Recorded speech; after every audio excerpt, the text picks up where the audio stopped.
तू मतलब एक ब्राह्मण से लड़ रहा हो?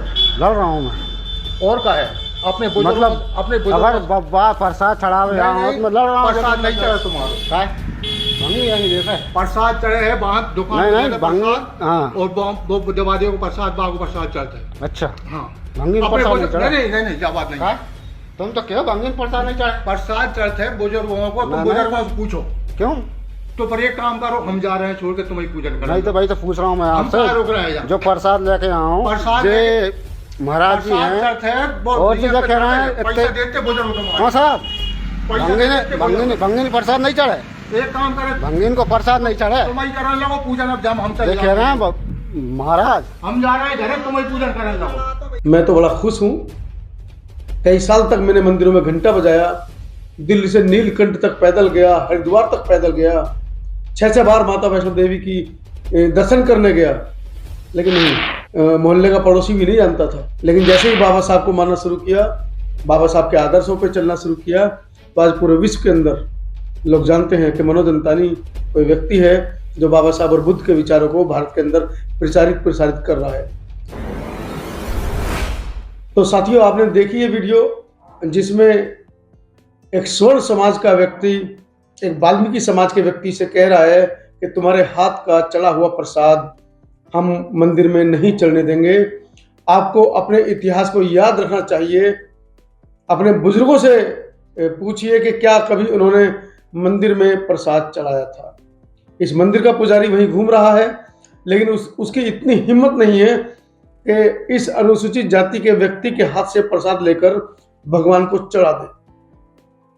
आजादी का 75वां अमृत महोत्सव हम मना रहे हैं, और ये जो घटना आपने देखी, ये घटना है मध्य प्रदेश के जिला विदिशा के तहसील लटेरी आनंदपुर, ये गांव है, वहां का ये वीडियो है। बताया जा रहा है ऐसा कि ये वीडियो वहां का है। अब आप सोचिए, आजादी के 75 वर्ष बाद भी अगर आपके हाथ से मंदिर में प्रसाद नहीं चढ़ाया जा रहा है, तो आपकी तुलना गधे, घोड़े, कुत्ते से भी बदतर है। उनसे भी नीची तुलना है आपकी। बार बार हम लोग इस बात पर जोर देते हैं कि मंदिर आपके लिए नहीं बने हैं। ये पंडे पुजारी कभी आपको न्याय नहीं दे सकते हैं। इस बात को स्वयं बाबा साहब ने लिखा, और अंग्रेज भी इस बात को मानते थे। अंग्रेजों ने अपने इतिहास में इस बात को लिखा है कि अगर इस देश की बागडोर ब्राह्मण के हाथों में दी जाएगी, तो वो बिल्कुल भी अपने द्वारा बनाए गए जातिवाद के अंतर्गत आने वाली इन छोटी जातियों के साथ कभी भी न्याय नहीं कर पाएगा, ना कर सकेगा, क्योंकि उसकी मनसा न्याय करने की कभी होगी ही नहीं। तो आप सोचिए कि एक वाल्मीकि समाज का व्यक्ति मंदिर में प्रसाद लेकर कितनी श्रद्धा से गया, और उसको ये कहकर भगा दिया जाता है कि जाइए, आपके हाथ से प्रसाद नहीं चलेगा। और वो भी जब कैमरा चल रहा है, उसको धमकाया जा रहा है कि बनाओ वीडियो, तुमसे जो हो सकता है कर लेना, हमें फांसी पे चढ़वा देना, तुम्हारे जैसे 50 आए 50 गए। एक बार पूरे इस वीडियो को देखिएगा। अब बताओ कब बता रहा है? अरे तू नीचे चढ़ो भैया। नहीं बताओ सही, मुझे कब बता रहा है? तुम जो बता रहे तुझे फोन भर रहा हो तू? हैं? तू मतलब एक ब्राह्मण से लड़ रहा हो?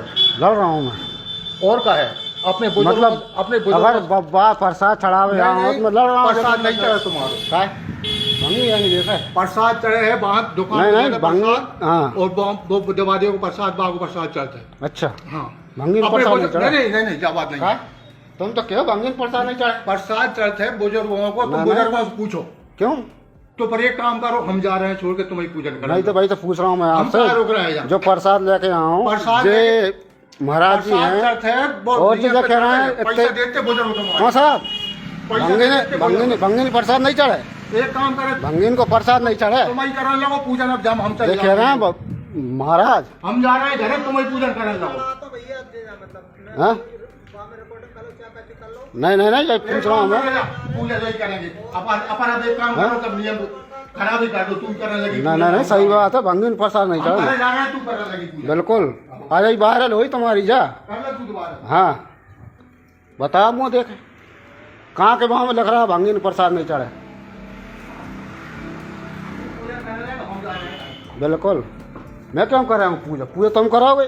जो प्रसाद लेके यहाँ में चढ़ावा प्रसाद नहीं चढ़ा इस तरह बुजुर्गों से पूछ तो जाए कहाँ के बुजुर्ग तेरे हैं? पापा से ही पूछे तो प्रसाद का हाँ? पैसा दे रहे नहीं दे दूसरे को प्रसाद चढ़ते नहीं तो तुम क्या कह रहा भंगी नहीं चढ़ेगा कोई नहीं चढ़ेगा। तुमने खुद कही जब बात तुमने नहीं कही जब था मेरे पास रिकॉर्डिंग हैगी।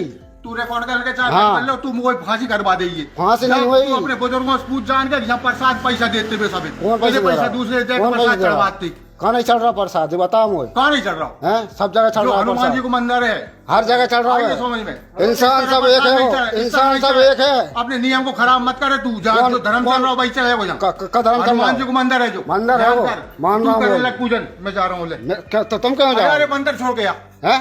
चल यही करने लगे पूजन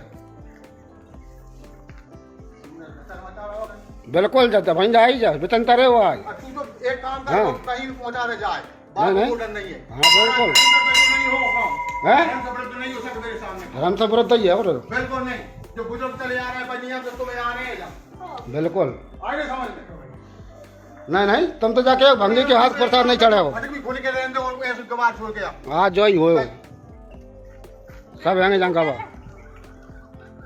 सबकी रिकॉर्डिंग है ऐसी कश्मीर में आज तुम्हें ही पता चल रहा है भंगी और बावन का होता है। तू तो एक काम करिए हमें हाँ। फांसी करवा दीजिए पारा हम हाँ। अपने धर्म से निभा के चलेंगे दलितों को क्या लगता है कि जिस भगवान से वो मिन्नतें मांग रहे हैं क्या वो भगवान आपकी मिन्नतों को पूरा कर देगा?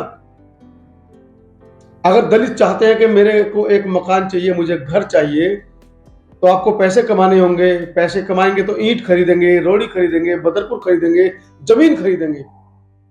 लेकिन आप एक झुग्गी के नीचे, एक पेड़ के नीचे बैठ जाइए, सुबह शाम जब जब जब जब जब जब करते रहिए, तो क्या आपको एक गज जमीन भी भगवान फ्री में दिलवा सकता है? कभी नहीं। और वहीं जैसे ही आप 50 गज का, 25 गज का, 20 गज का कोई जमीन का टुकड़ा ले लेते हैं तो तुरंत झोला उठाकर चल देते हैं, हे माता वैष्णो देवी तेने मुझे जमीन दिलवा दी, हे भोलेनाथ तेने मुझे जमीन दिलवा दी। अरे इनके पास अपने रहने के लिए घर नहीं है भाई, तुम मजदूरों के द्वारा बनाई गई बिल्डिंगों में ये घर लेकर रहते हैं, जिन बिल्डिंगों को तुम अपने हाथों से बनाते हो। और जैसे ही इनकी मूर्तियां उस घर के अंदर आ जाती हैं, दलितों के हाथ के मकान बनाए हुए, मुसलमानों के हाथ के मकान बनाए हुए, एक छोटे से कमरों में जब इनकी मूर्तियां आ जाती हैं, तब उसी मंदिर में आपको जाने से रोक दिया जाता है। तो सोचिए, आप दिमाग लगाइए, अगर थोड़े से भी पढ़े लिखे हैं, थोड़ी सी भी अकल रखते हैं, या बाबा साहब के सिद्धांत को थोड़ा सा भी मानते हैं, तो दिमाग लगाइए। इस सिर के अंदर बहुत बड़ा भेजा है जिसको दिमाग कहते हैं, मस्तिष्क कहते हैं, उसके ऊपर थोड़ा जोर डालिए और सोचिए कि वो मस्तिष्क आपको क्या समझा रहा है। मस्तिष्क आपको समझा रहा है कि इस पाखंड और अंधविश्वास ने हजारों साल की गुलामी आपको दी है। अगर इसके ऊपर थोड़ा जोर डालकर इसमें थोड़ा शिक्षा का प्रचार प्रसार कर देंगे अपने मस्तिष्क के अंदर, तो आपको हजारों साल की गुलामी ही नहीं, हजारों साल की दरिद्रता से भी आपको निजात मिल सकती है। मैं तो बड़ा खुश हूं। कई साल तक मैंने मंदिरों में घंटा बजाया, दिल्ली से नीलकंठ तक पैदल गया, हरिद्वार तक पैदल गया, 6 बार माता वैष्णो देवी की दर्शन करने गया, लेकिन नहीं, मोहल्ले का पड़ोसी भी नहीं जानता था। लेकिन जैसे ही बाबा साहब को मानना शुरू किया, बाबा साहब के आदर्शों पर चलना शुरू किया, तो आज पूरे विश्व के अंदर लोग जानते हैं कि मनोज दंतानी कोई व्यक्ति है जो बाबा साहब और बुद्ध के विचारों को भारत के अंदर प्रसारित कर रहा है। आप भी समझिए इस बात को, जितना जल्दी समझ जाएंगे उतना जल्दी अच्छा है। इस तरह की घटनाएं आपके साथ नहीं हो पाएंगी। इस तरह के जलील किस्म के लोग, इस तरह के जातिवादी लोग आपको मंदिर में घुसने तो क्या, जो आदमी, जो जलील व्यक्ति आपको मंदिर में घुसने नहीं दे रहा है, आप सोचिए कि वो आपको संसद में घुसने देगा? नहीं, कभी नहीं। इस छोटे से मंदिर जिसको आपने, दलितों ने बनाया है, दलितों ने रेत छाना है, दलितों ने ईंटें ढोई हैं, दलितों ने मट्टी काटी है, नींव बनाई है, उस दलित को इस मंदिर में नहीं घुसने दिया जा रहा, तो संसद में आपको घुसने दिया जाएगा? सोचिए, 2024 बहुत पास है, सरकार आपकी अपनी होगी, तो ऐसे मंदिर हम लाखों अपने बनाएंगे। बाबा साहब के, बुद्ध के, रविदास के, फूले के, कबीर के, माता सावित्रीबाई फूले के, माता रमाबाई के, हम खुद अपने लाखों ऐसे मंदिर बनाएंगे और आपको कोई अंदर जाने से रोक नहीं पाएगा। तो सोचिए, इस विषय पर ध्यान दीजिए। 2024 में आपको क्या करना है? सिर्फ एक ही काम आपको करना है, इन विदेशियों को संसद से भगाना है और आपको अपनी बहुजनों की सरकार बनानी है। तो वीडियो के बारे में आपकी क्या राय है कमेंट सेक्शन में जरूर लिखिएगा। मैं हूं आपका होस्ट मनोज अंतानी, समता आवाज टीवी की इस खास पेशकश के साथ। धन्यवाद।